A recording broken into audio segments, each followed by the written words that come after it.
ရှင်လောက်ပြပါလို့တောင်းဆိုထားတဲ့လေးတွေအတွက်ရှင်လောက်ပြရင်လည်းမမကလည်းမမနာမည်ကြီးနေတယ်အသားတို့ကြော်နီလေးကိုကြော်ပြပါမယ်အသားတို့လေးတစ်ထောင်ဘိုးကိုတိန်လုံးစားရပြီးတော့ရတာရှိကြီးလေးကြော်ပြပါမယ်ရှင်အရင်ဆုံးအသားတို့လေးကိုဆေးပြီးတော့ညှစ်ထားပါမယ်အကျုံမောင်လေးထည့်ပါမယ်အကျုံမောင်ကိုစင်ပြာသုံးပါနော်မမတို့ရွှေလေးပြအကျုံမို့တုံထားပါတယ်မှုေးတို့ဂိုဒီတို့အစုံရှိပါတယ်နော်တစ်ထုံမှဘယ်လောက်မှမရှိပါဘူးရှင်ထောင်ကြုံလေးပဲရှိပါတယ်ကျဲဥလေးနှလုံးသုံးထားပါတယ်ကျဲဥနှလုံးဆိုရင်တော့များပါတယ်နော်တစ်လုံးလောက်သုံးလေးရပါတယ်ရှင်စားအရှိုးမို့ရဲ့ဟင်းခမုံလေးရဲ့ဆွနွင်းမုံလေးရဲ့မပြစ်မကျဲအနေထားလေးရှိရုံးမှုလိုက်ပါမယ်နော်အကယ်၍ပြပြကြီးဖြစ်နေလေရေနည်းနည်းလေးရောပြီးတော့မွေလို့ရပါရဲ့အခုလိုမျိုးလေးဖြစ်သွားပြီဆိုရင်တော့မမကနှမ်းလေးထည့်ပါမယ်နှမ်းကတော့ကြည့်ရသူလေးတွေလှအောင်လို့ထည့်တာပါနော်မထည့်လည်းရပါတယ်ရှင်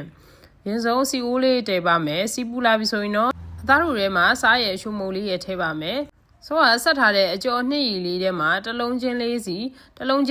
နှစ်ပြီးတော့အခုလိုစီပူလေးထဲမှာကြော်လိုက်ပါမယ်ရှင်ရောင်လေးတွေပြောင်းရင်တစ်ဖက်စီလန်ပြီးတော့ကြော်လာတဲ့အခါမှာတော့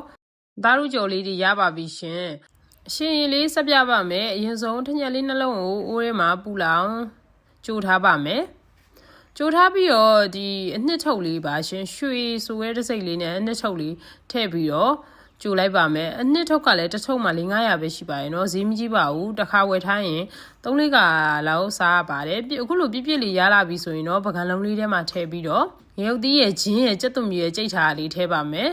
နမင်လေးထည့်ပါမယ်အရှင်ကြိုကလေးကစားရှုံမိုးဟင်းခတ်မုံလေးမမတခါလေးထည့်ပြီးသားမလို့မထည့်တော့ပါဘူးနော်